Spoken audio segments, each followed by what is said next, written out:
आपके जाया से दादा भाई राण नगर में जुलम हो गयो घणो भारी। आयो चढ़ के रूबी बादशाह संग में फौजा भारी। भारी। दादा भाई आपके जाने के बाद में रूमी बादशाह ने रान नगर के ऊपर आक्रमण कर दिया। जय हो। घमासान युद्ध हुआ, पिताजी की हार हो गई, रूमी बादशाह की विजय हो गई। अंत में रूमी बादशाह राजपुरोहित के लड़के सुपदे और राणा जी का हरण करके समुद्र के उस पार रोम देश में ले गया। जय हो। इतनी बात का सोचा के तो घोड़ा जी ने कहा, बोले बेन बादशाह ने ऐसा क्यों किया और मेरे नहीं होते हुए राज नगर के ऊपर आक्रमण किया? क्यों तो ब्राह्मण के लड़के सुपादे को ले गए और क्यों राणा जी का हरण किया? बोले दादा भाई इसी बात को नहीं समझ सके कि क्यों तो सुपादे को ले गए और क्यों राणा जी का हरण किया। पर बोले इतने सारे सूरवीर योद्धा यहाँ विराजमान थे, रूमी बादशाह का सामना नहीं किया? बोले सामना तो किया था, पर उसके पास में विशाल फौज थी। पिताजी की हार हो गई, बादशाह की विजय हो गई। इतनी बात का सुनता के तो घोड़ा जी ने कहा कि बोले बस बेन आरती बाद में होगी। अब मेरा प्रण है कि रूमी बादशाह को यमलोक की सफर करा दूंगा, ब्राह्मण की लड़की को वापस ले आऊंगा और राणा जी को वापस सिंहासन पे ला करके बिठा दूंगा। इसके बाद में मैं अन्न भोजन पाऊंगा। और जब तक खांडे राव जी यानी कि घोड़ा जी महाराज रुखा सती राण में जीवित है, आपको चिंता विचार करने की जरूरत नहीं है।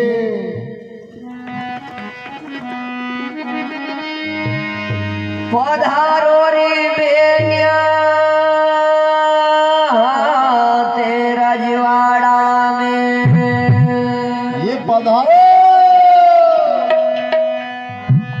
ये भगवान शिव का मंगल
धीरे धीरे ये लोड़ लोड़ नाच है गणिका हमारी राधा उसका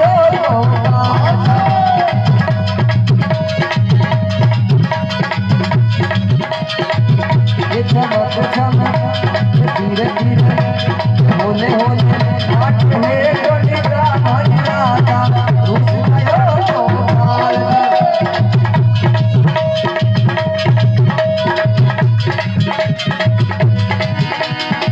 राधा नाची रुक्मणी नाची सखिया नाची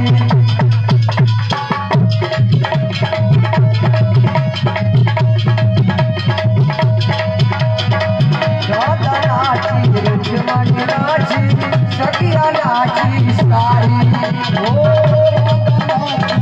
रुक्मणी नाची सखिया नाची गए वृंदावन के माहिने मोहन की मुरली बाजी चमक चमक ये धीरे धीरे ये होले होले नाच है गणिका हमारी राधा उसका यो तत्काल चमक चमक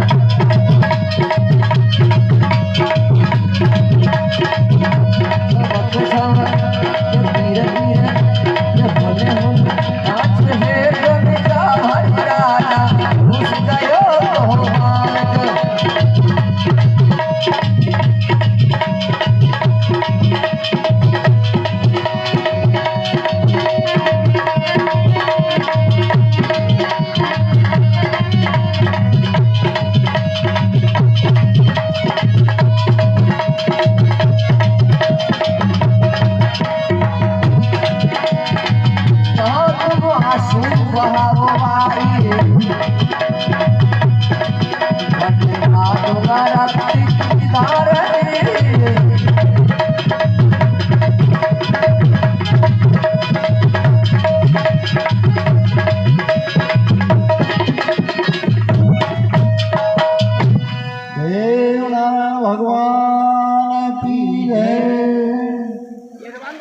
जीवराज ने कहा बहन पधारो मेल में भगवान भोलेनाथ का मंगल गीत गाओ सब बलि करेंगे। ताराबाई ने कहा कि दादा भाई भीलवाड़ से आप अभी पधारे हो 4 महीना से आपका युद्ध चल रहा है और फिर आपने ऐसे कठिन कार्य का निर्णय ले लिया ये उचित नहीं है। घोड़ा जीवराज ने कहा बोले बेर आपको चिंता विचार करने की जरूरत नहीं है एक बार जो मुख से कह दिया समझो सही सिद्ध हो गया होगा। खांडे राव जी का प्रण है कि रूमी बादशाह को यमलोक की सफर करा दूंगा सुपा देखो वापस ले आऊंगा इसके बाद मैं अन्न भोजन पाऊंगा। बोले दादा भाई आप अकेले जाओगे सारा देश मुसलमानों का है पठानों का है आप अकेले मत जाओ। और दूसरी बात समुद्र के उस पार कैसा होगा तो मत पधारो। तमोगुण में आकर के उग्र स्वभाव के बस में होकर के ऐसे कठिन कार्य का निर्णय लेना उचित नहीं होगा। मैं जानती हूँ कि भगवान भोलेनाथ की कृपा आपके ऊपर विशुद्ध है परंतु मत पधारो। जल्दी का काम शैतान का होता है मत पधारो दादा।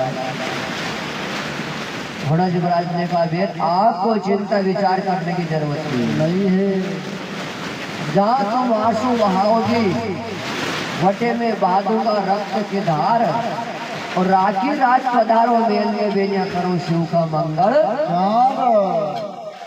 जाओ भगवान भोलेनाथ का मंगल गीत गाओ सब बलि करेंगे।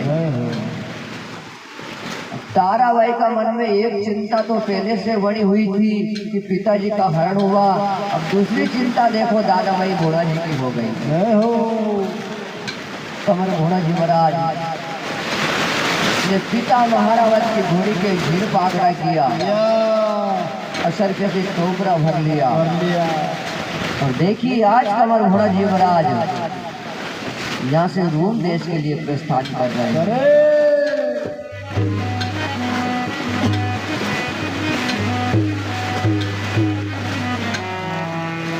चली भवानी अबे ढाण भरती ये चले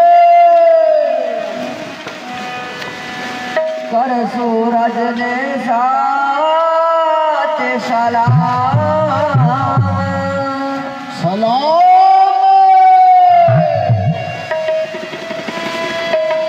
ये पल्लो रात जेरे पाम पाइले मारी ढीली दीजिए लगा दीजिए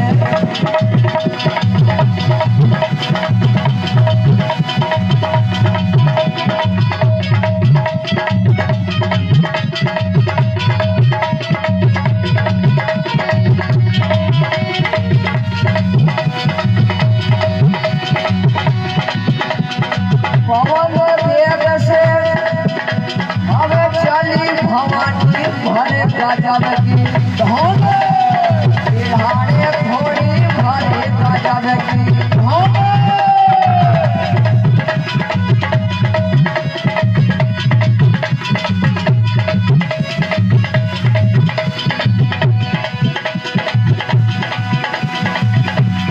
भरे गजब की धन घोड़ी भरे गजब की धन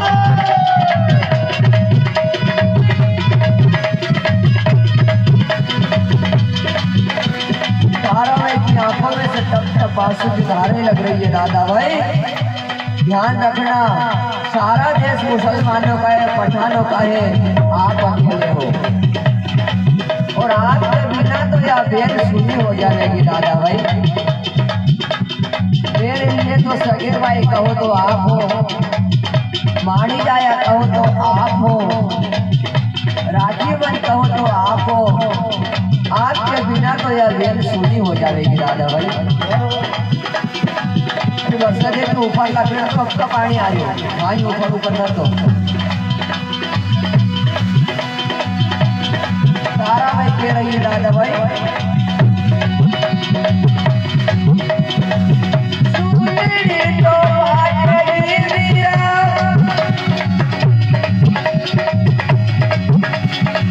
बाजरी वाली ताजरी, लावी तोरा चाले की जाते बाबो सारी लाड़ी हो।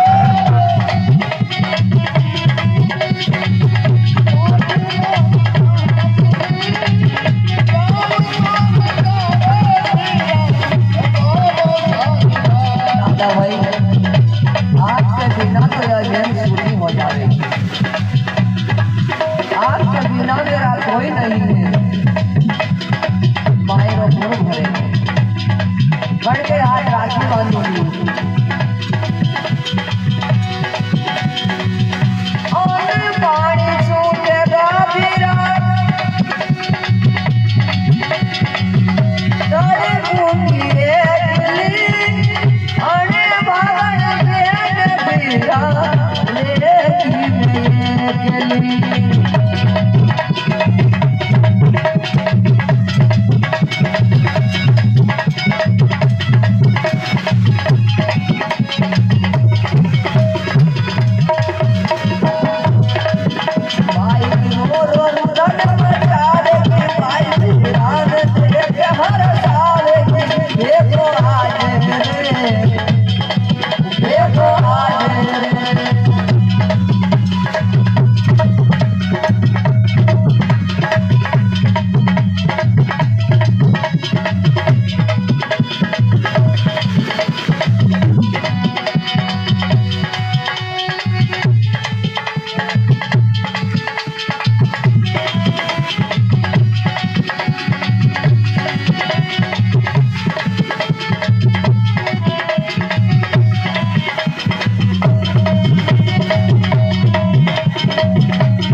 आज रे देखो आज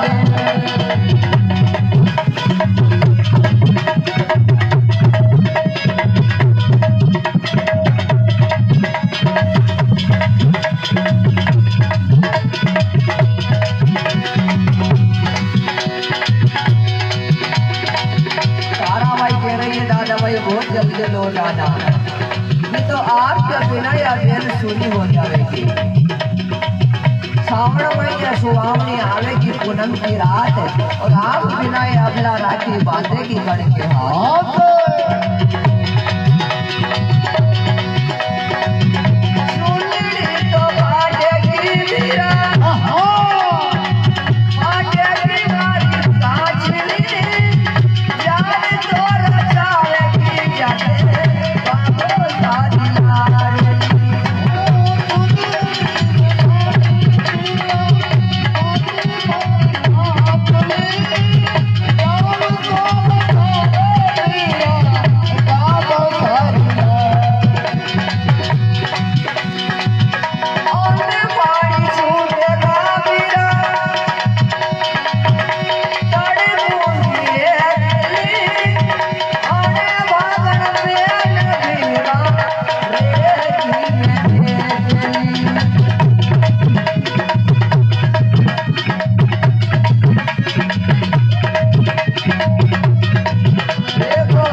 इस प्रकार से सज्जनों, घोड़ा जीवराज ने यहाँ से प्रस्थान किया।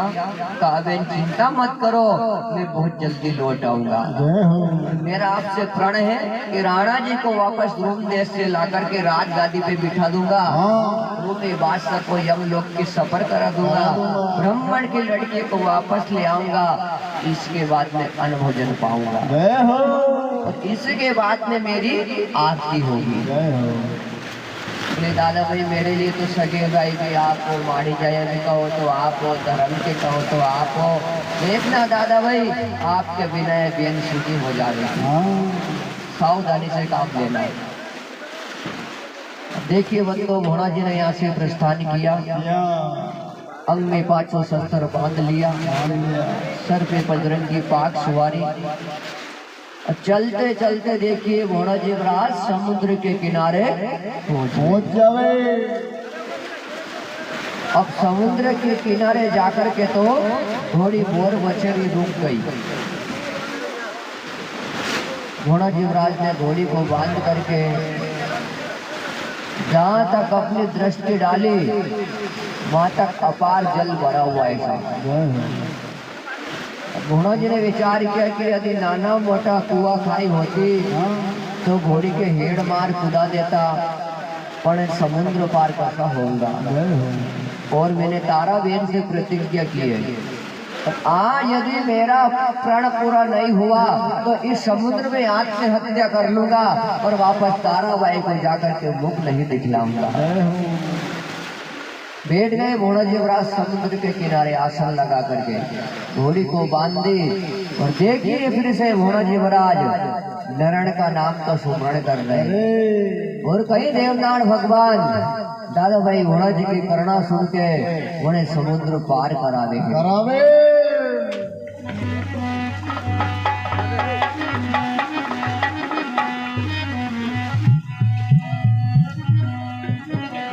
ये जी मारा देवे धाड़ी रे भगवान यार जी,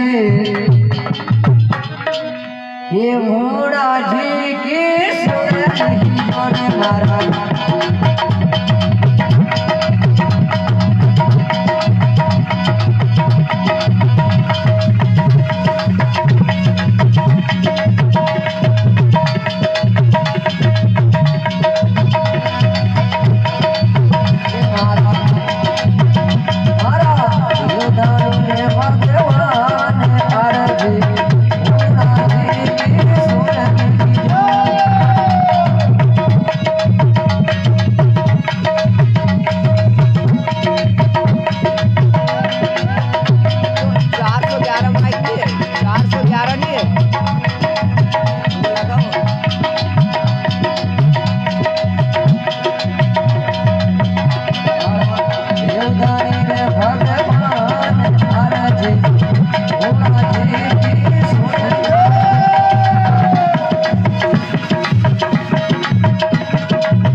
प्रकार से बंधुओं, भोणा जी महाराज ने एकाग्रचित होकर के नारायण का नाम का स्मरण किया तो देव धर्म राजा ने दादा भाई भोणा जी की करुणा को सुन लिया।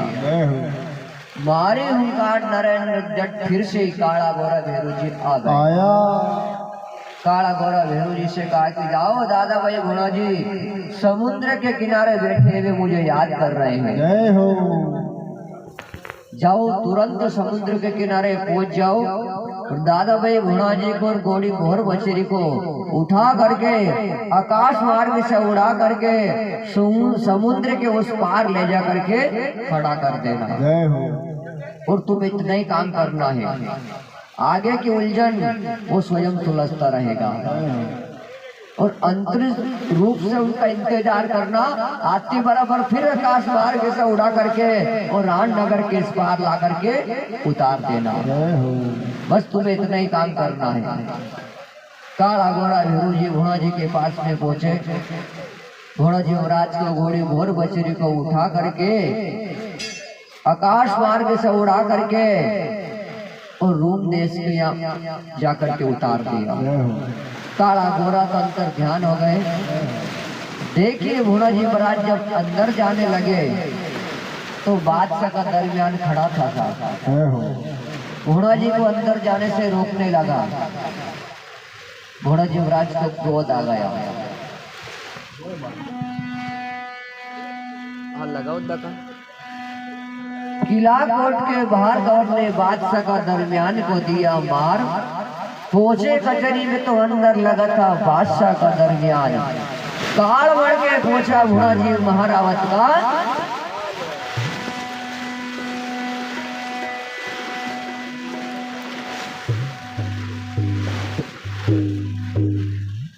इस प्रकार से कमर भोणा जी महाराज जब अंदर जाने लगे तो बादशाह का दरमियान खड़ा था, इन्हें मना करने लगा। भोणा जी महाराज को क्रोध आ गया तो किला कोट के यहाँ बादशाह का दरमियान का वध कर दिया। अंदर पधरे तो देखिए रूमी बादशाह की कचहरी लगी हुई थी।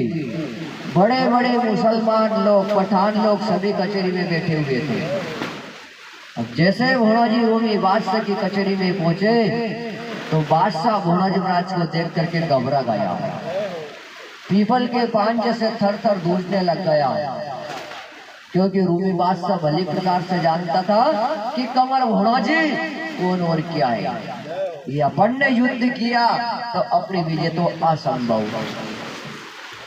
तो देखिए रूमी बादशाह भोणा जी महाराज को मीठी मीठी बातें सुना रहा है, अपनी माया जाल में फंसा रहा है और ठाकुर सुमति कह रहा है। कौन का भेगावा में है आके खाने राव है, तुम्हारे पचड़ के आयो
के खंडेराव तू मारे पे चढ़ के आयो आयो और राणा जी तो ये दुश्मन थारो बेटा थारो सारो वंश मिटायो मिटायो और थारा वेर चुकावा कारण में राणा जी ये लायो। आयो घोड़ा जीवराज ने कहा वारे बादशाह कब से तू मेरी मदद पर खड़ा है और ठीक है मेरा वेर चुकाने के लिए तूने राणा जी का हरण कर लिया तो ये बात मुझे पहले बताना था। जय हो ठीक है मैं मान लूं कि मेरा वेर चुकाने के लिए तूने राणा जी का हरण किया पर इस ब्राह्मण की लड़की ने तेरा क्या बिगाड़ा था। जय हो एक निर्दोष कन्या का हरण किया और तुम जैसे पापियों से भूमि भारी हो जाती है और तुम्हें इस पृथ्वी पर जीने का अधिकार नहीं है। युद्ध करना था तो मेरे को सचेत करके आक्रमण करता मैं तेरे को देखता कि तू कितना बड़ा शूरवीर होता है जय बलवान। हो सावधान हो जा बादशाह आज तुझे कोई नहीं बचा पाएगा क्योंकि मैं तेरे लिए यमराज बन करके आया हूँ। और रूमी बादशाह ने विचार किया कि यदि अपन ने युद्ध किया तो अपनी विजय तो असंभव। ऐसा विचार करके रूमी बादशाह सिंहासन छोड़ करके चला गया मेलों में बेगम की शरण ली। मुना जी ने कहा बादशाह सूरवीर योद्धा होकर के पीर दिखा रहे हो हाँ सावधान हो जा मेरे से युद्ध कर। घोड़ा युवराज के ललकार को सुन करके रूमी बादशाह सिंहासन पे आकर के बैठ गया और फिर से बातें बनाने लगा।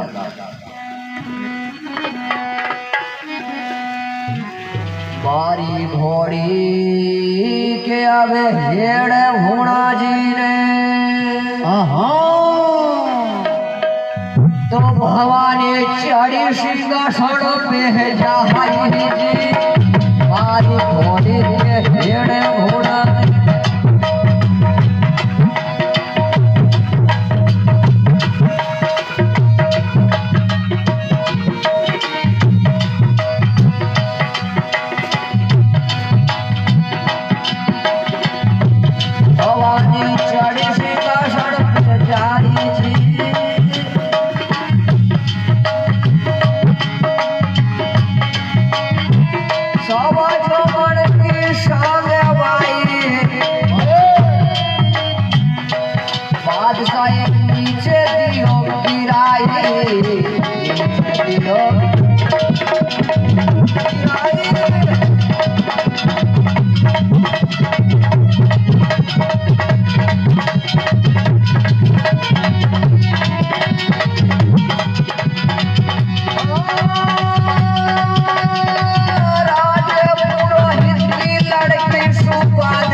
देव नारायण भगवान की जय। मारी घोड़ी के हेड घोड़ा ने तो भवानी चढ़ी सिंहासन पे जाई।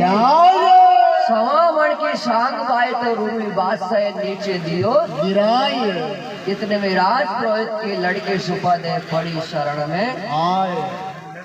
जैसे घोड़ा जी ने घोड़ी के हेड मारी, भवानी उछल गई, दो पांव सिंहासन के ऊपर रखा। घोड़ा जीवराज ने सवामण की सांग गाई तो रूमी बादशाह को नीचे गिरा दिया। कमर कटारों खोल करके जैसे बादशाह का धड़ से सर अलग करने लगे, इतने में सुपद ने आकर के चरण पकड़ लिया। जय हो। बोले जैसे तारा बहन आपकी बहन है, जैसे मैं भी आपकी बहन हूँ, पर ये बहन आज आपसे कुछ मांग रही है। अपना चुनरी का पल्ला फैला करके कहने लगी, सुपदे कवि दादा भाई घोड़ा जी ये मत चुनरी बड़ा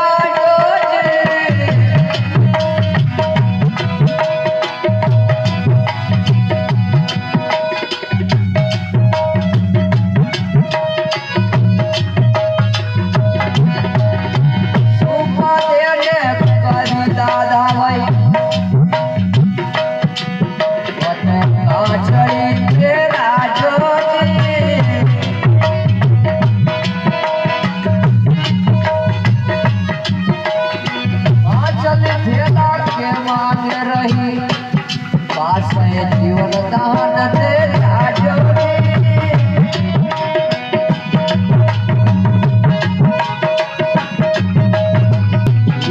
तुमके मेरे सपाने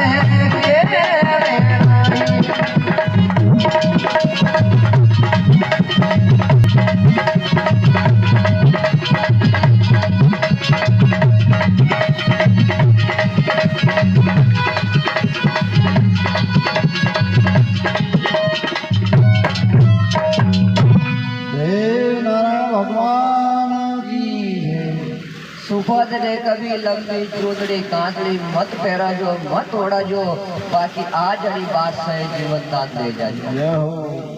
बोले बहन ये क्या कह रही हो? मैं इसके लिए यमराज बन करके आया हूँ। और सुपद ने कहा कि दादा भाई देखो, इस दुष्ट ने मेरा धर्म बिगाड़ दिया है। हिंदू वाणी वस्त्र उतार करके मुझे पठानी सूट पहना दिया है, और मैं मुख दिखलाने के लायक योग्य नहीं रही हूँ कि वापस में जाकर के मुख दिखलाऊं, क्योंकि दुष्ट ने मेरा धर्म बिगाड़ दिया है। अब यदि आप मुझे जबरदस्ती राजनगर में ले चलोगे तो मैं आत्महत्या कर लूंगी। इस वास्ते अरे बात से जीवन दान दे जाओ।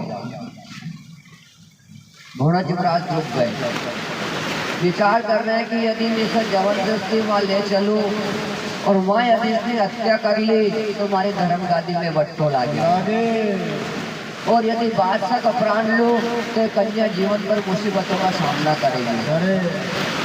घोड़ा जी ने कहा बहन, आज मैं तुम्हारे लिए मेरे प्रण को भंग करता हूँ, और तारा से भी ज्यादा समयमान मैं तुम्हें देता हूँ।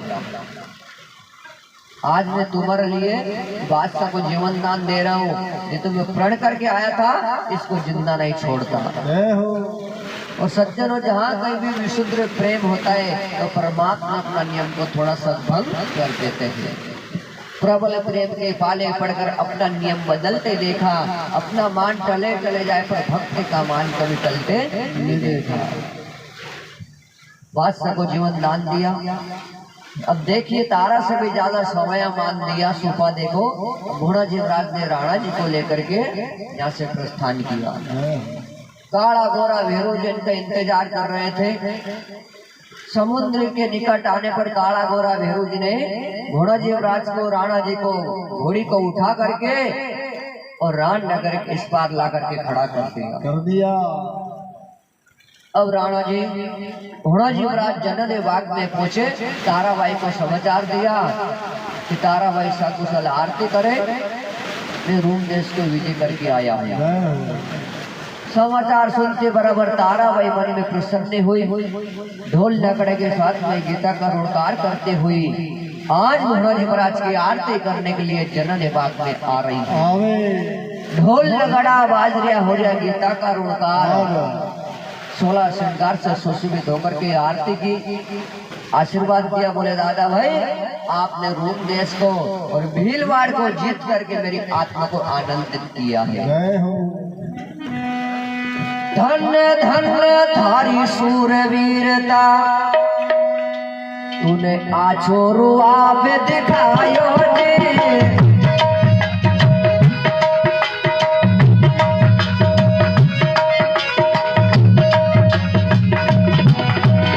धन्य धन्य सूरवीरता, तूने आछो रुआब बतायो ने।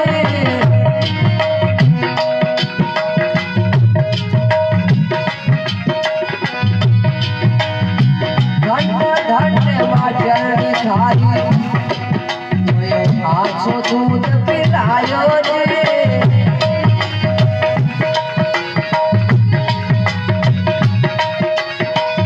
आशीर्वाद देवे तारा वाणी।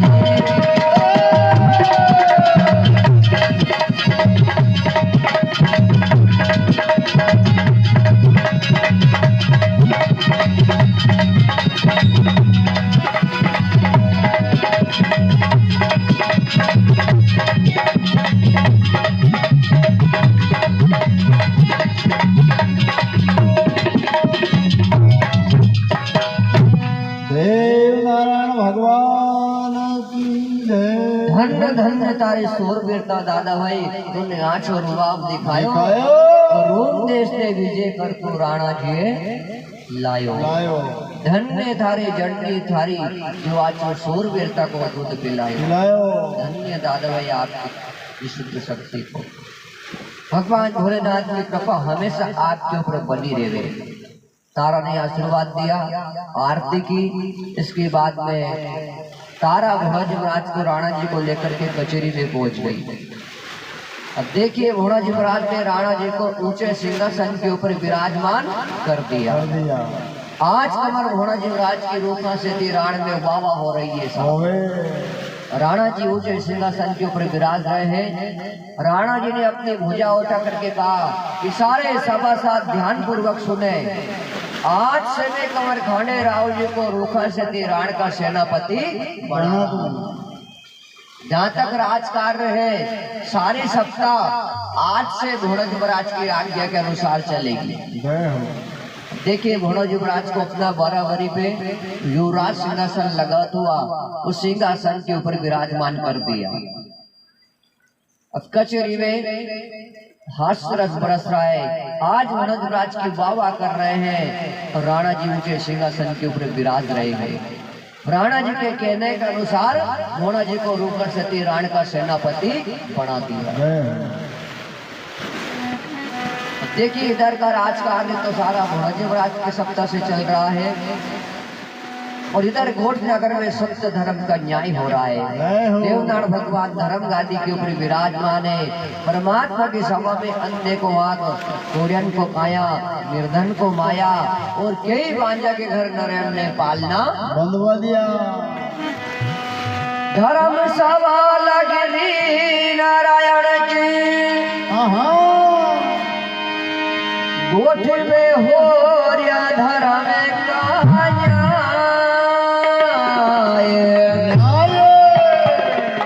और सत्य धर्म से न्याय चुकारिया गणमतरा का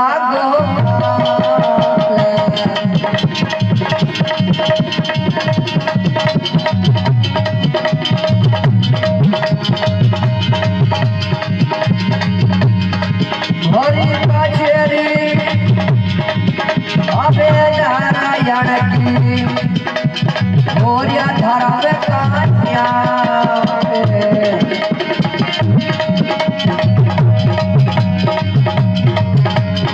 गोरिया धर्म कन्या गोरे